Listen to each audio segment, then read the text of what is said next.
Okay, so I want to address I want to address the situation that happened today, and I thought of a what better way to do it would than be to do this because all of you have so much to say and give all your opinions, but never once did any of you offer to foster.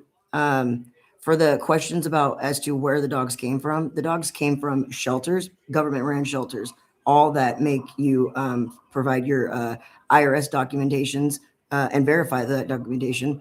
North Bay Animal Services has been in recipient of my 501c3 letter since I got it. I sent copies out to both shelters. And he has, to my face, acknowledged that letter and then failed to, confirm that when asked by others.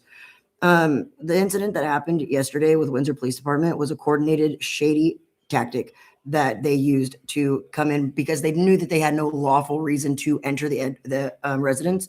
The person that they were looking for has never lived at the house. If they had legal reason to stumble in there, why didn't they just come in? I'm on formal probation. Why didn't they just use that? Because they had to make it look like it was some big old unplanned thing, and that's not at all. And you know what? It's not the first time. There's other cases that Windsor Police Department has done this with, and you know what? Quite frankly,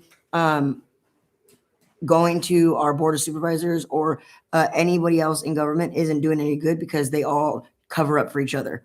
The Windsor Police Department, as well as the Sonoma County Sheriff's Department, have been found to have policies that cover up wrongdoings, police misconduct, and nobody seems to give a goddamn about that.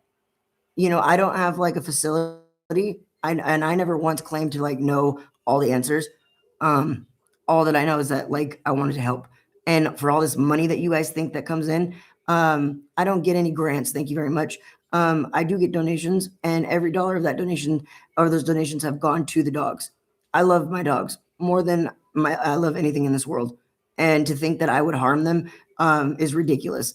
And everything that you guys are saying that is a problem here, the civil grand jury found it to be a problem with the shelter, but nobody talks about that.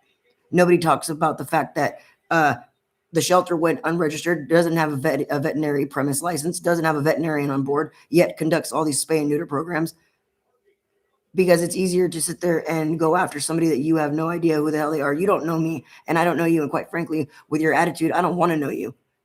But you know what? And Dogwood needs to stop trying to like ward in and monopolize. And they're not picking up anything. And I'm going to be picking up my dogs tomorrow along with my attorney. And you know what? This isn't the end of it. I'm going to take this case to trial. And I hope that all of you Karens friggin' follow the case because it's going to be a chance for me to finally come out and finally be able to tell my side of the story and show what it is. I've asked for help from the shelters, from the public, and you guys like shine me off, and the shelters just keep on redirecting me to one another. All the while, dogs die. Not in my care. They take them and then they send them back to shelters that have no space, and that's okay. If you care so damn much, maybe you should offer to volunteer to foster if you're such a do-gooder.